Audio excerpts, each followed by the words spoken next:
I'll try and explain this as fast as possible. This isn't metaphysics, this is actual physical reality, if you think about it. Because most people don't consider the dimension of time in their lives, because the way we live is to only see sections of time. So to try and explain it as quickly as possible in a way that everyone will understand. Right, you stand here in front of me with your microphone, but in order to get here you had to come through that door. So can you point to coming through that door? You know what I mean? In order to get here today you had to be 10 years old.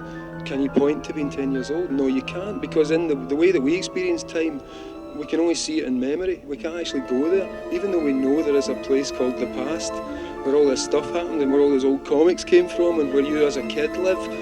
You can't go there, you can't even point, you can't show me a direction where the past is. But think of yourself as the leading edge of you, right? This is you right now, you're moving forward through time. But behind you there's all these different versions of you going back and back and back. Same for all the guys in here, same for me. I go back through that door. Now imagine you could see that in time. It wouldn't just be a guy with a back and a front, it would be a long trailing thing.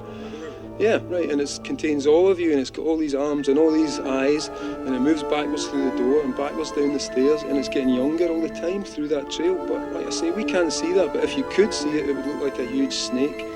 And it would keep going back, and there's lots of those snakes, and they all weave together. Every one of those kids running about, everyone here all starts going backwards through time. And eventually you get to be 1 year old. Somewhere in time you are right now 1 year old, because if you were not 1 year old you couldn't be here today.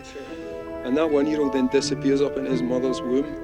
Right? But you're still physical, you're still the same you, except it's getting smaller and smaller, and then it goes in there, and that same physical thing divides into an egg cell and a sperm cell, and the egg cell grows out of your mother, so it's still present, nothing's gone away there. Right? The actual physical thing of you has now become an egg in your mother and a sperm cell getting up inside your father.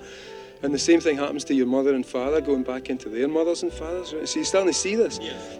And you take it right back, it's like everybody in the human race goes back to the same human root, and then somewhere along the evolutionary tree we're joined by apes, but it's all still one thing. The tree is the one thing, and the tree is rooted in 3.5 billion years ago in the ocean, which was when the first living cell appeared and started to divide.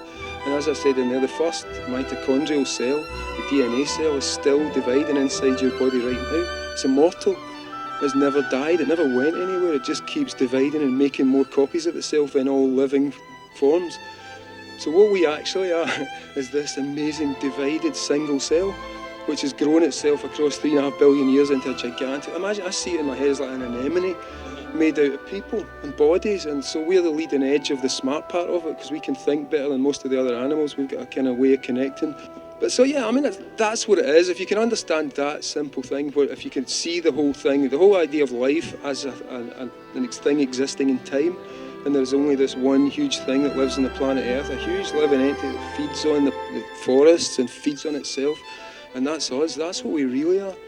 And if you can imagine yourself right now, on your body, like the skin cells come off and die, like millions of them all the time. Every 10 seconds you're losing like millions of skin cells or whatever it is. But imagine you were one of those skin cells. Every single skin cell has got a little architecture inside, it's got proteins, it's got all this stuff, it's got a function, it does things. If there's an infection, the cells will run in and fight the war for you. So imagine how it feels to be one of those cells, you know, in your body. Does it think the way we do? Is it part? So I'm thinking of we're like that on the big body. Because when one of your cells flakes away, it dries up and it dies. Can you imagine that moment for the little cell that thought it was really cool and it's got a job to do, and then suddenly, oh my God, I'm dying, and it drops away.